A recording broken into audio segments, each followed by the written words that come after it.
And here's a little something I know about you.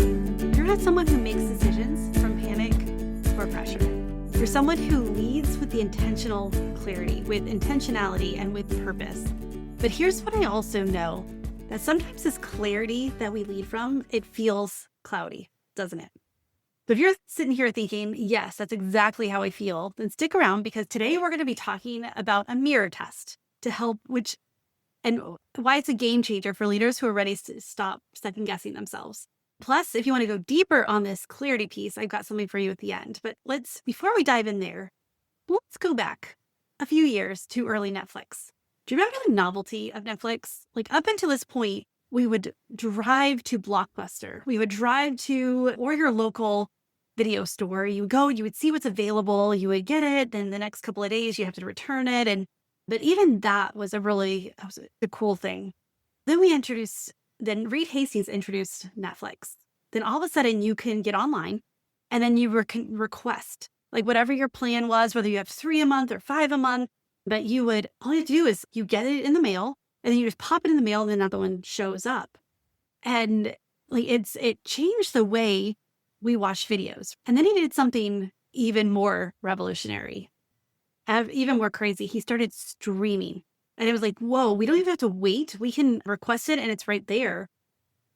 And it started to gain popularity. However, we still were in this Netflix idea of going and getting the DVD and turning back in. We're going to Blockbuster. And so when Reed Hastings made a decision, he actually almost broke his business. He almost broke what was going on. And he made this crazy decision to split Netflix into 2 companies.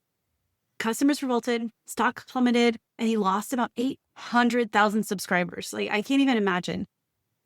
But the thing is that he knew that streaming was the way of the future.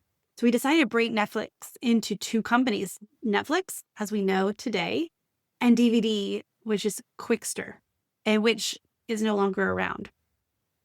And the thing is that he made this decision, and the market crashed. And the customers revolted, and even his board started questioning. But instead of panicking or blaming the market, he looked at the mirror and asked, am I doing this because I believe it's right for the future, or because I'm afraid of cannibalizing our current business? He caught his own pattern of trying to protect what was working instead of building what was coming. So he clarified what his ego wanted to be, but his leadership knew streaming was the future. He knew deep down that the evidence was there that streaming was the wave of the future. So he made the decision from identity: someone who builds the future, not someone who protects the past. And so how can we look at this? And I was thinking about what other ways, because he made a decision, and yes, short-term loss, but long-term gain. And even recently, you notice that Netflix is making some radical changes where there's more Netflix-created movies than the oldies or goodies. It's just constantly changing. It's constantly recalibrating. I was like, what else in our lives constantly recalibrate? And I thought about the fact that GPS. When we are driving, how often do we grab our phone? Do we grab on our car dashboard and we use a GPS to get us where we need to go? And if we miss a turn, a smart GPS immediately recalibrates, find us a new route. But have you ever had one of those stubborn ones that insisted that you turn left in 100 feet? I remember driving in Tahoe, and we were on the mountains. Like, we were driving to Tahoe from Sacramento, and you had to go through the pass. And it kept telling us to turn left. And we're like, if we turn left, like, you are trying to kill us. If we turn left, it is into our demise. Or actually, it was right, whatever. But it was our demise. We would be going off the cliff. And yet it still kept telling us the same thing: recalibrating, turn right. And it's like, no, that's not right. But a smart GPS immediately recalibrates and finds a new route that works. So the difference between leaders who practice self-awareness, strategic self-awareness, and those who don't. Self-aware leaders recalibrate quickly when they notice they're off course, and others keep following the same broken directions, wondering why they keep hitting walls. Other leaders who are forward thinking and visionaries and lead the team to where it needs to go is willing to take those hard turns, make those hard decisions to make sure that the company, the team, the project is going to get where it needs to go instead of where it is today. Again, like Reed Hastings, he's chose to be someone who builds the future, not who protects the past. And so many times we have to look at that as well in our leadership. And so that's the difference. And this mirror test I'm going to talk about is your recalibration moment. So why do most leadership development trainings get this wrong? Because everyone is so quick to teach the strategy and the tactics. They want to teach that. Give us the action steps. Let's do. What do we need to do? How do we do this? But the thing is, strategy without the self-awareness, the strategic self-awareness specifically, is just expensive chaos. If you don't have that clarity, if you don't know what you don't know, then you keep working towards a way. And if you haven't looked to the future, if you haven't clarified the foundation, then you're going to make some really expensive mistakes. And you can't navigate what you can't see clearly. And yes, I know there is nothing in the future that we can see 100% clearly. However, with self-awareness, we know our team, we know ourselves, we have a foundation to work from, and we can see, why are we making this decision? Because is it going to be hard? Sure. Are we going to slow down at first? Are we going to lose 800,000 subscribers? Sure. But I have no doubt that even Reed Hastings was like, no, but we're going to lose 800,000 subscribers. They'll be back. But also we're going to be getting 300 million more with this model. And it wasn't overnight. It wasn't even a year later. It was years, but he was building for the future. And that's what a good leader does. The best leaders aren't the ones with the perfect instincts. They're the ones who watch themselves, who catch themselves, who watch themselves, and quickly, when they go off course or when they start leading from reactions instead of response, if they start acting out of fear instead of health, they notice their patterns and tendencies. They put up the guardrails to help them move in the direction they know is best. They stop themselves, they recalibrate. And let me tell you, it's a costly mistake to not recalibrate. It's a costly mistake to go along a path that you feel is, I know that we're going the wrong way, but I don't have anyone on board, or I don't have everyone's buy-in yet. Because what's the cost of leading without self-awareness is you're going to make the same mistake on repeat. Your team starts to question your consistency, and you burn out from fighting patterns instead of changing them. And you lead from reaction instead of intention. And so what can this look like in real time? Let's think about this. Because what can this look like? Let's say you're in a meeting and someone challenges your idea, but you dig in do you dig in? Sorry, my dog is barking. Do you dig in because you believe in it or because your ego got triggered? And that's not even if you don't have it all hashed out. It's if you know that's the right decision, or is it that just something that your ego, you got triggered and someone was questioning you? Or when you're making a hiring decision, are you choosing the best person for the job or the person who makes you feel the most comfortable? Because a lot of times the best person for the job may be the one who asks the questions or who you don't get along with right away instantly in that interview, because there is some conflict there or there's a difference of opinion, and that's not always a bad thing.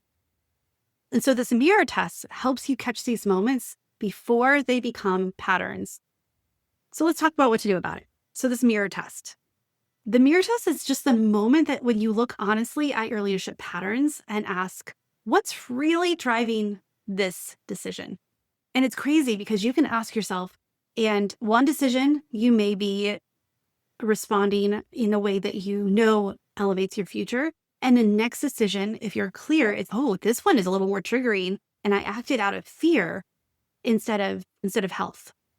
And so I have a framework for you, 3 C's, that will give you a simple process to actually do the mirror test, and just instead of just thinking about it. Because if you've been here for any length of time, you know that information, if I just give you this information, like go self-awareness is great. But if we don't have action steps to put into play, if we can't embody this and we can't start making these changes, then information is just information and more is not more. And we get overwhelmed. And in fact, we wrestle with ourselves because we know we need to change, but then we don't change. And then we don't want to go there. As leaders, we want to look strategically.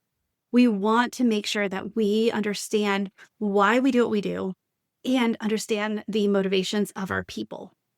And so let's talk about the 3 C's of strategic self-awareness. And again, this is really simple. This doesn't take an hour to do. You don't need to grab your notebook and spend hours like going over all of these. No, it's 3 simple things. Catch, notice the default pattern without judgment. Now, without judgment is crucial here because it's not about beating yourself up for your patterns. It's because you become an observer of your own leadership, of your own tendencies. Because when we look at it with curiosity instead of judgment, our brains allow it to say, okay, do we need to do this or not? Look at when do you default to control? When do you people please? When do you avoid the hard conversations? Just notice. No drama, no shame, just data. It's neutral. Next, after catch is clarify. Ask, is this serving my leadership or my ego? There's many times that I know this is the way we need to go. But then when I started looking at it through the eyes of leadership and where the future of the organization is going, I realized that I needed to set my ego aside and I needed to make the decision based on leadership.